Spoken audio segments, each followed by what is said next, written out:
কাঁচা বা পাকা সব রকমেরই আম আমাদের খেতে খুব মজা লাগে। আর কাঁচা আমের যে কত গুণ তা তোমাদের ব্যাখ্যা দেওয়ার প্রয়োজন নেই। আর সেই কাঁচা আম দিয়ে আজ আমি বানাবো অনুষ্ঠান বাড়ির স্টাইলে চাটনি, যা খাওয়ার শেষ পাতে একেবারেই জমে যাবে। আজ আমি সেই রেসিপি নিয়ে এসেছি তোমাদের সাথে শেয়ার করতে। আমার কি রান্না করেছে দাও? চাটনি। দাও। কেমন হয়েছে? ভালো হয়েছে। নমস্কার বন্ধুরা, সুপ্রিয়া কিচেন ব্লগে সবাইকে স্বাগত। আশা করি তোমরা সবাই খুব ভালো আছো। আজ আমি দেখাবো প্রচণ্ড গরমের দুপুরে অনুষ্ঠান বাড়ির স্টাইলে কাঁচা আমের চাটনি। তাহলে দেরি না করে ঝটপট দেখে নিই অনুষ্ঠান বাড়ির স্টাইলে কাঁচা আমের চাটনি বানাবার জন্য কি কি নিয়েছি। অনুষ্ঠান বাড়ির স্টাইলে কাঁচা আমের চাটনি বানাবার জন্য এখানে নিয়েছি দুটো বড় সাইজের কাঁচা আম, যা আগে থেকেই খোসা না ছাড়িয়ে লম্বা লম্বা করে কেটে ধুয়ে নিয়েছি। এছাড়া নিয়েছি হাফ চামচেরও কম গোটা ধনিয়া, একটা শুকনো লঙ্কা, হাফ চামচ পাঁচফোড়ন, হাফ চামচ কালো সর্ষে, হাফ চামচ লবণ, হাফ চামচ জিরে গুঁড়ো, হাফ বাটির একটু বেশি চিনি, আর নিয়েছি 2 চামচ সর্ষের তেল। বন্ধুরা, প্রথমে আমি আমটাকে সিদ্ধ করে নেব। বন্ধুরা, সেই জন্য আমি গ্যাসে একটা ডিশের বাটি নিয়েছি, যার মধ্যে কিছুটা জল নিয়েছি। এখন জল গরম হয়ে গেছে, এবার এর মধ্যে দিয়ে দেব কেটে ধুয়ে রাখা আমগুলো। এই আম পুরোপুরি সিদ্ধ করব না, 80% সিদ্ধ করব, কারণ বেশি গলে গেলে ভালো লাগবে না। সেই জন্য গ্যাসটাকে হাই ফ্লেমে রেখে 10 মিনিট ভালোভাবে ফুটতে দেবো। যতক্ষণ আমটা সিদ্ধ হচ্ছে ততক্ষণ আর একদিকে ননস্টিকের কড়া বসিয়ে নিয়েছি। এখন কড়াটা ভালোভাবে গরম হয়ে গেছে, এবার এর মধ্যে আমি দিয়ে দেব গোটা ধনিয়া, শুকনো লঙ্কা আর পাঁচফোড়ন।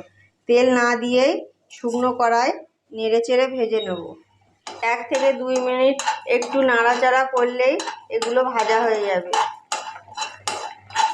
ভাজা হয়ে গেছে, এবার আমি গ্যাসটাকে বন্ধ করে দিলাম। এবার এই ভাজা মশলাকে একটা পাত্রে ঢেলে নিয়ে আধা পেশা করে আনবো। দেখো বন্ধুরা, মশলাটাকে আধা পেশা করে এনেছি, ততক্ষণ আমটাও সিদ্ধ হয়ে গেছে। এবার আমি আমটা গ্যাস বন্ধ করে জল ঝরিয়ে নেব। সিদ্ধ করা আমের জল ঝরিয়ে নিয়েছি। এবার আমি চাটনির সিরাপ বানিয়ে নেব। সেই জন্য কড়াটা গরম করে নিয়েছি, এবার এর মধ্যে দিয়ে দিলাম সর্ষের তেল। তেলটাও গরম হয়ে গেছে, এবার এর মধ্যে দিয়ে দিলাম কালো সর্ষে। কালো সর্ষে একটু ভাজা ভাজা হয়ে গেলে এর মধ্যে দিয়ে দেব লবণ,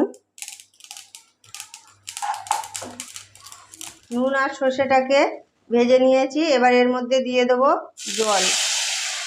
জলটাও ফুটে উঠেছে, এবার এর মধ্যে দিয়ে দেব হাফ বাটির একটু বেশি চিনি। এবার এটাকে আমি ভালোভাবে ফুটতে দেবো, যাতে চিনিটা ভালোভাবে গলে যায়। চিনি দেওয়ার পর জলটা ভালোভাবে ফুটে গেছে, এবার এর মধ্যে দিয়ে দেব সিদ্ধ করে রাখা আমগুলো। এই আমগুলো 80% সিদ্ধ করেছিলাম, এবার 20% হয়ে যাবে। 10 মিনিট ভালোভাবে ফোটানোর পর প্রায় চাটনি রেডি হয়ে গেছে, আমগুলোও ভালোভাবে সিদ্ধ হয়ে গেছে। এখন আমি গ্যাসটাকে বন্ধ করে দেব, দিয়ে যে গুঁড়ো মশলা রেডি করেছিলাম আর যে জিরে গুঁড়ো ছিল, এই দুটো মশলাই এর উপর ছড়িয়ে দেব।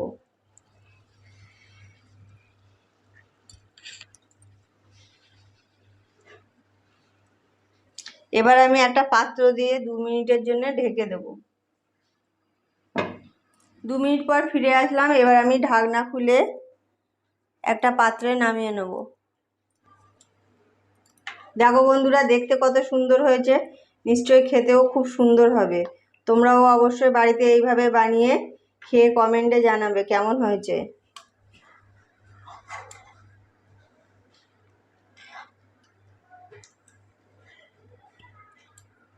প্রচণ্ড গরমের দুপুরে অনুষ্ঠান বাড়ির স্টাইলে কাঁচা আমের চাটনি পাত্রে নামানো হয়ে গেছে খাওয়ার শেষে পরিবেশনের জন্য। আমার এই কাঁচা আমের চাটনির রেসিপি যদি তোমাদের ভালো লেগে থাকে তাহলে একটা লাইক, শেয়ার, কমেন্ট এবং আমার চ্যানেলটিকে সাবস্ক্রাইব করার অনুরোধ রইল। ভালো থাকবে, সুস্থ থাকবে, দেখা হবে পরবর্তী পর্বে।